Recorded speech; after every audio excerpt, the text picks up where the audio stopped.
Orain ikusiko ditugu galdetzaileak. Hauek oso errazak dira, beste hizkuntzetan bezala, funtzionamentua berdina daukate.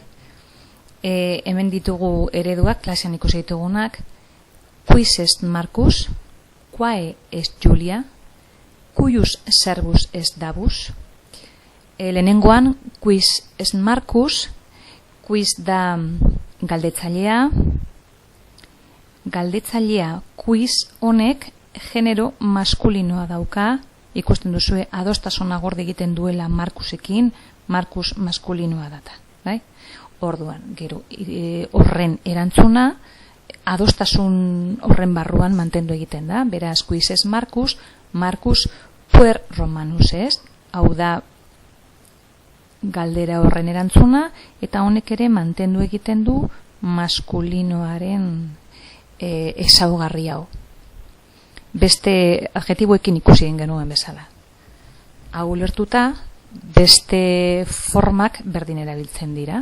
Hemen daukagu quae es Julia, quae daukagu galdetzailea, baina generoaren arabera galdetzailearen forma aldatu egiten da. Barkatu. Hau, femeninoa da.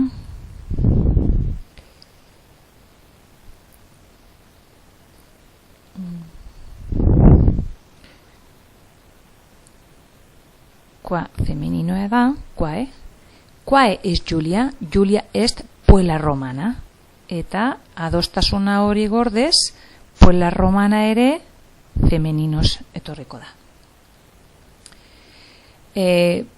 Andana honetan neutroaren forma ez dut jarri egin dizuelako beste bat gehiago erabili egiten dalako, eta da noren kasua adierazten du galdetzailea. Adierazten duen galdetzailea. Cuius, hemen daukagu. Cuius servus est Davus? Davus servus Juli est. Hau da, hau noren baldin bada, bere erantzuna baita ere noren adierazten duen bukaeraren bitartez gauzatuko dugu. Bai? Hau da erantzuna, eta horri dagokion galdera. Bueno, hemendik aurrera, noren kasua ez dugu berriro erabiliko, hau da euskeraz erabiltzen den forma bat, noren kasuari dagokion izena, latinez, esaten zaio genitiboa.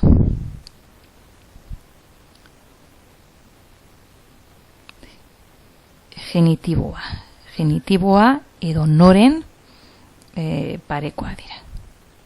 Balioak, bai? Genitiboarekin jarraituta daukagu beste esaldi pare bat. Julius est dominus multorum servorum edo Julius est dominus multarum servarum. Hemen ikusten duguna da baita ere genitiboaren bukaera multorum servorum, hemen maskulinos edo multarum servarum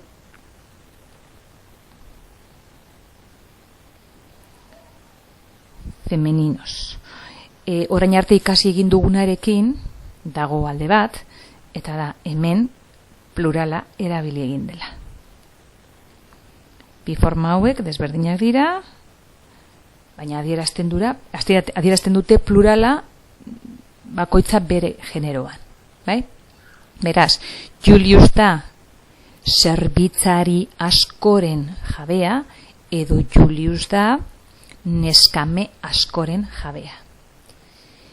Eta genitiboarekin bukatzeko daukagu beste erabilpen bat, fluvi Galliae magnis sunt, hau da Galiako ibaiak handiak dira, hemen ikusten dugu Galliae, daukala ae amen, genitiboaren bukaera, daukagu genitibo, singularra, eta femeninoa, ezagutzen ditugu ja ezaugarri hauek, eta kasu honetan genitiboa ez du adierazten noren, nongo baizik. Hauek dira,